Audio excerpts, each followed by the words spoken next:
सद्गुरू श्री ब्रह्मचैतन्य महाराज गोंदवलेकर यांचं प्रवचन 31 जुलै. आपण भगवंताचे झालो तरच सुखी होऊ. आपल्याला साधायचे काय आहे हे ध्यानात धरले पाहिजे. परमात्मा साधायचा आहे आणि शरीर आणि प्रपंच ही साधने आहेत हे पक्के समजावे. आपण साधनाला साध्य आणि साध्याला साधन मानतो म्हणून आपले चुकते.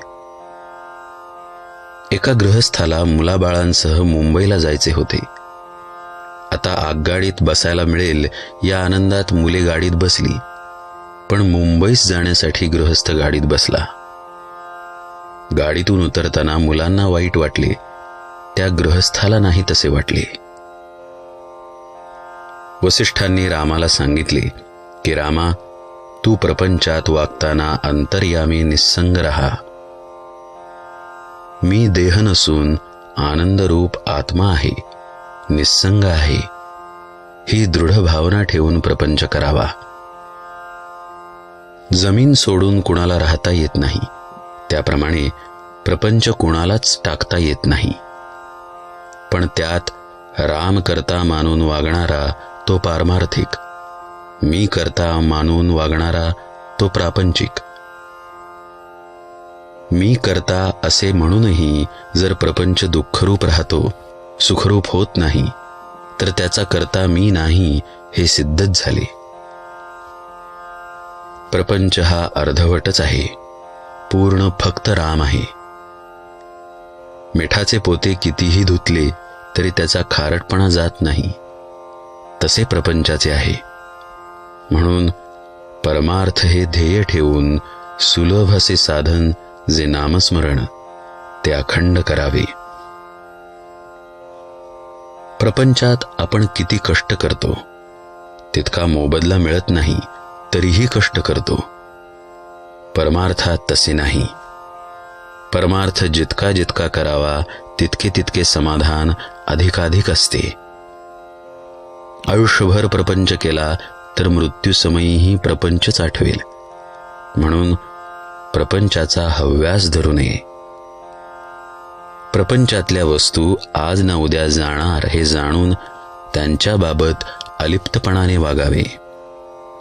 ही वृत्ती अभ्यासाने आणि वारंवार विचाराने वाढवावी. प्रपंचात प्राप्त झाले त्याचा हर्ष न करावा, गेल्याचा शोक न करावा, देह प्रारब्धावर टाकावा. हे साधायला एक मोठी परिणामकारक आणि सोपी युक्ती आहे. आपण रामाचे व्हावे. राम ठेवील तसे समाधानाने राहावे. हे सर्व विश्व आणि अखिल प्रपंच ईश्वराचा आहे. तो ज्याचा त्याला देऊन टाकून मोकळे व्हावे. सर्व ईश्वराचे आहे, माझे काही नाही असे समजणे म्हणजे ईश्वर अर्पण करणे आहे. आपण भगवंताचे झालो तरच सुखी होऊ, नाहीतर दुःखी होऊ. धान्यातले दगड, माती, पाकड निवडून बाजूला काढून धान्य जे सार ते घ्यावे. त्याचप्रमाणे अहंकाराचे खडे, ममत्वाची माती आणि विकारांचे पाकड आत्मस्वरूप परमार्थात मिसळल्याने दुःखरूप प्रपंच होतो. ते प्रपंचातून निवडून टाकले म्हणजे जे उरेल ते सारे सुखच.